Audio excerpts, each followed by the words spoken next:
Hey, how's it going, everyone? Bass here. So in today's video, it is time to go over the PFF grades for the Week 16 Packers victory over the Cleveland Browns there on Christmas, 24-22. And if you're new to this series, basically I go over the winners or the high grades and also the losers or the low grades on both offense and defense. So like I said, if you are new here, please go down and click that subscribe button and also leave a like on the video. It supports my channel a lot. So I'm also officially a Green Bay Packers part owner. I saw a lot of you guys reply to this saying you are as well, and that's awesome. I'm glad to be a part of the group. All right, so let's waste no more time and talk about the PFF grades today. And I'm going to start with the offensive winners. And number one and number two for the highest grades for the Packers this week is Davante Adams and Aaron Rodgers, respectively. Davante had an 85.6 overall grade, and Aaron had an 84.7. Now, they're typically always there, so I'm going to go with the next three highest guys. And first of which is Aaron Jones. He was the third highest graded Packer on offense, his third highest grade of the year for Aaron Jones himself. He had an 84.1 overall grade, 81.9 receiving, and a 78.5 run grade. Aaron Jones had 12 carries for 66 yards, which included 5.5 yards per carry and also 5 receptions for 21 yards. And he also totaled 68 yards after contact, which is phenomenal.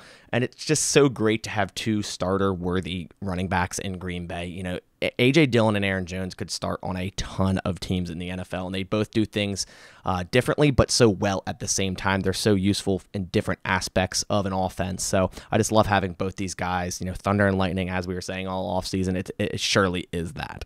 The fourth highest graded Packer on offense was Jon Runyon, also his third highest grade on the year as well, just like Aaron Jones. He had a 76.6 overall grade, 74.2 pass block, and a 73.6 run block. He gave up 0 pressures in 59 total snaps, and he's been very solid at guard this year. You know, he's done really well. He's been a pretty consistent guard this year for the Packers, only giving up 2 sacks throughout the entire year, and for sure the future guard for Green Bay there. I mean, obviously Elton Jenkins is a phenomenal guard, but him tearing his ACL late means he's not going to be ready for next season, the start of next season. And even if he was, I think Jon Runyon is a surefire, you know, opposite guard of Elton Jenkins starter worthy for sure. Speaking of guards, next up on this list is Bryce Newman. He was the 5th highest graded Packer on offense this week, and he's really been turning it up late in the season after kind of being on the loser side of this show a lot of weeks this year. He had a 73.2 overall grade, 75.7 run block, and a 56.4 pass block, so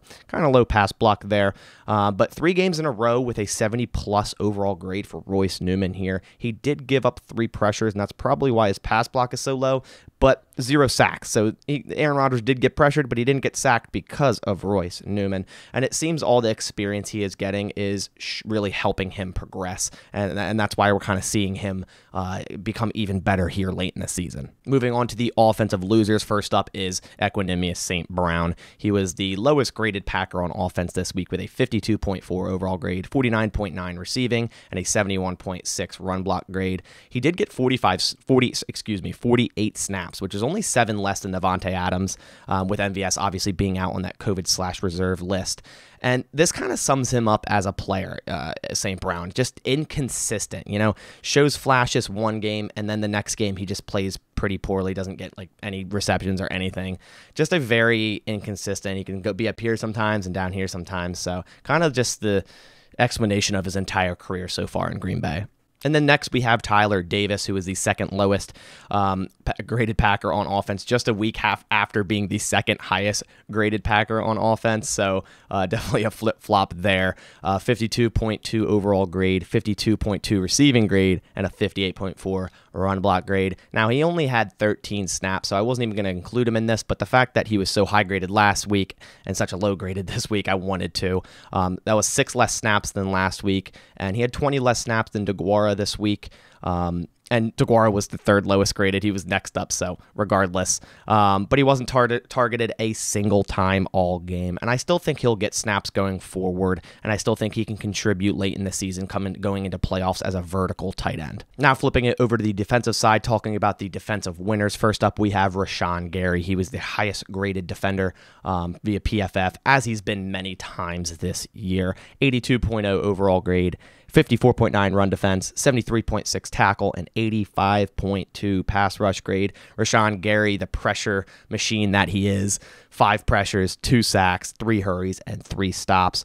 Rashaan Gary's been graded a 75 plus 7 times this year so far, and he's also 7th in pressures in the entire NFL among all defenders, so not just edge. That includes, linebacker, defensive lineman, and all of that. And again, where are the Rashaan Gary haters at? The second highest graded defender for Green Bay this week was Dean Lowry with a 71.8, so a very big drop from the 82 to the second highest graded being a 71.8, 53.0 run defense, 69.4 tackle, and a 79.0 pass rush.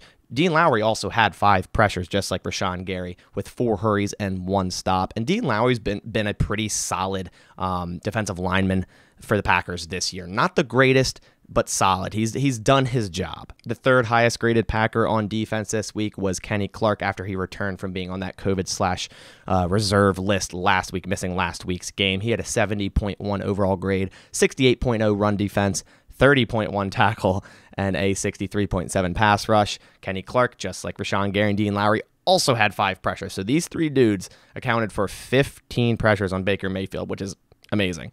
He also had 5 hurries and 3 stops. And PFF doesn't really seem to like Kenny Clark, as he's only the 15th ranked overall defensive lineman via PFF. And I see him as a top 5 defensive lineman easily. And then if you just go into nose tackle, even higher. So PFF seems to always not grade Kenny Clark so well, and I think that's because even though he has great pursuit on the quarterback, he tends to not finish plays. Like, he'll blow up a center, but the run will still go to the right for 7 yards. You know what I mean? So I think that's kind of why that happens, but the fact that Kenny Clark is consistently blowing up plays tells me he is really good. As for the defensive losers, the lowest graded Packer this week was Chris Barnes. He had a abysmal 30.1 overall grade, 45.0 run defense, 79.0 tackle, 57.0 pass rush, and a 32.5 coverage grade.